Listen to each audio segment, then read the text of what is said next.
நண்பர்களே, திராவிடம், நாகரம் என்ற இருவரும் இந்திய கட்டடக்கலைகளிலிருந்து தோன்றி தனித்துவமாக உருவாகி நிலை பெற்றுள்ள வேசரா கட்டடக்கலையின் அம்சங்கள் பற்றி தெரிந்து கொள்ளலாமா? வேசரா என்பது இந்திய கோயில் கட்டிடக்கலையின் ஒரு கலப்பின பாணியாகும். இது திராவிட மற்றும் நாகர பாணிகளை ஒருங்கிணைக்கிறது. இது முதன்மையாக தக்கான பகுதியிலும் குறிப்பாக கர்நாடகாவிலும் காணப்படுகிறது. திராவிட பாணி தளவமைப்புகளுடன் நாகர பாணியால் ஈர்க்கப்பட்ட பெரும்பாலும் குட்டையான மற்றும் நுணுக்கமான வளைந்த கோபுரங்கள் மற்றும் அலங்காரமான பல அடுக்கு கட்டமைப்புகளின் கலவையே வேசர கட்டடக்கலையின் சிறப்பம்சமாகும். வேசரா என்ற சொல் விஸ்ரா என்ற சமஸ்கிருத சொல்லிலிருந்து பெறப்பட்டதாக நம்பப்படுகிறது. இது மாற்றம் அல்லது சங்கமிக்கும் இடம் என்ற கருத்தை வெளிப்படுத்துகிறது. இது வட மற்றும் தென் கட்டிடக்கலை பாரம்பரியங்களை இணைக்கும் ஒரு இடைநிலை பாணியாக அதன் நிலையை அடையாளப்படுத்துகிறது. வேசரா கட்டிடக்கலை பாணி ஆரம்பத்தில் திராவிட பாணியின் குறிப்பாக எண்கோண வடிவத்தின் ஒரு பிரதியாகவே உருவானது. இருப்பினும் அது விரைவில் ஒரு தனித்துவமான பாணியாக மாறியது. நட்சத்திர வடிவ தரைத்தள அமைப்பு மற்றும் நீண்டு துருத்தி கொண்டிருக்கும் கோணங்கள் இதன் சிறப்பு அம்சங்களாகும். இந்த கோணங்கள் வட்டங்களில் அமைந்திருந்தன.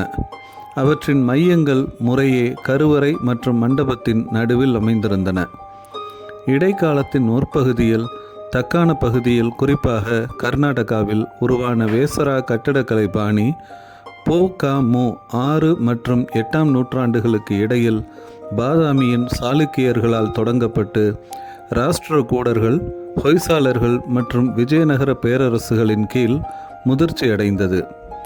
வேசரா கட்டிடக்கலை பாணியை பாதாமியின் சாளுக்கியர்கள் பொ.கா.மு. 500 இருந்து 753 இடைப்பட்ட காலத்தில் தொடங்கினர். இவர்கள் நாகரா மற்றும் திராவிட பாணிகளின் கலவையாக இருந்த ஒரு பாணியில் கோயில்களை கட்டினர்.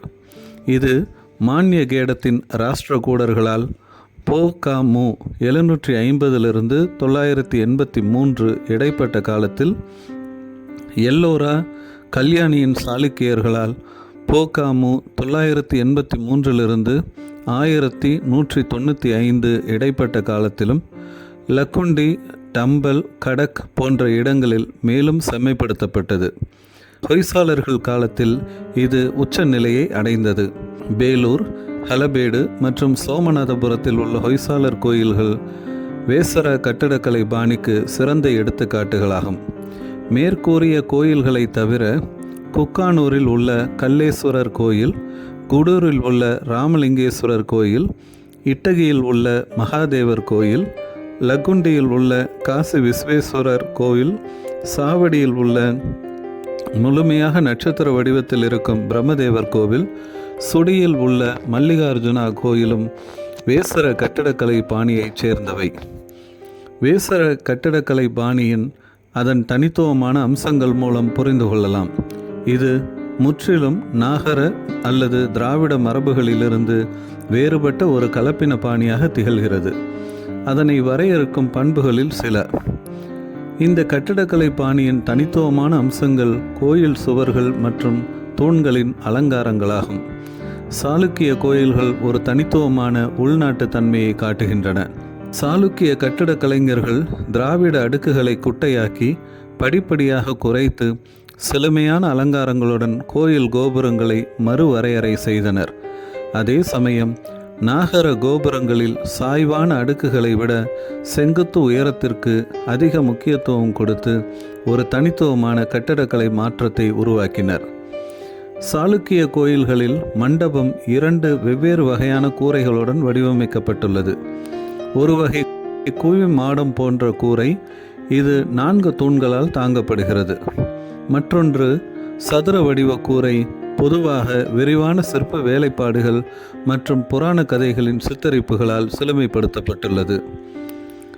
இந்த கோயில்களுக்குள் உள்ள தூண்கள் ஒப்பீட்டளவில் சிறியவை, ஆனால் செழுமையாக அலங்கரிக்கப்பட்டுள்ளன. அவற்றின் நுணுக்கமான அலங்காரம் காட்சி அழகை மேம்படுத்துவது மட்டுமல்லாமல் சாளுக்கிய கட்டிடக்கலையின் தனித்துவமான கலை அடையாளத்தையும் பிரதிபலிக்கிறது. வேசர கோயில்களின் கோபுரங்கள் பெரும்பாலும் நாகர பாணியின் வளைந்த கூர் முனைகளையும் திராவிட பாணியின் பிரமிடு போன்ற அடுக்கடுக்கான விமானங்களையும் இணைத்தன.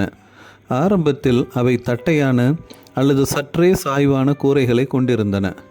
ஆனால் பிற்கால கட்டங்களில் ஒரு கோபுரம் போன்ற விமான அமைப்பு தோன்றத் தொடங்கியது. கோயிலின் மேற்கட்டுமானம் கட்டப்பட்ட திட்டம்தான் இந்த பாணியை தனித்துவமாக வேறுபடுத்துகிறது. இது அடித்தளம் முதல் உச்சி வரை வட்டமாகவோ நீள் வட்டமாகவோ அல்லது அரை வட்டமாகவோ இருக்கும். இந்திய கட்டிடக்கலையும் பல நூற்றாண்டுகளாக பரிணாம வளர்ச்சி அடைந்துள்ளன. பல்வேறு படையெடுப்பாளர்களாலும் பார்வையாளர்களாலும் இது பெரிய அளவில் மாற்றத்தை சந்தித்தது. அவர்கள் தங்கள் தாய் நாடுகளிலிருந்து வெவ்வேறு கலாச்சார பாணிகளை கொண்டு வந்துள்ளனர். இது உலகெங்கிலும் உள்ள கூறுகள் மற்றும் பாணிகளின் ஒரு நுட்பமான கலவையாகும். இது எப்போதும் மாறிக்கொண்டே இருக்கும் ஒரு நிகழ்வாக இருந்து அதை உண்மையிலேயே தனித்துவமாக்குகிறது. இந்த வரிசையில் வேசர கட்டிடக்கலையும் தனித்துவமானதே. நன்றி. தொடர்ந்து இணைந்திருப்போம். புதிய காணொளிகளை பெற லைக் பண்ணுங்கள், ஷேர் பண்ணுங்கள், சப்ஸ்கிரைப் பண்ணுங்கள்.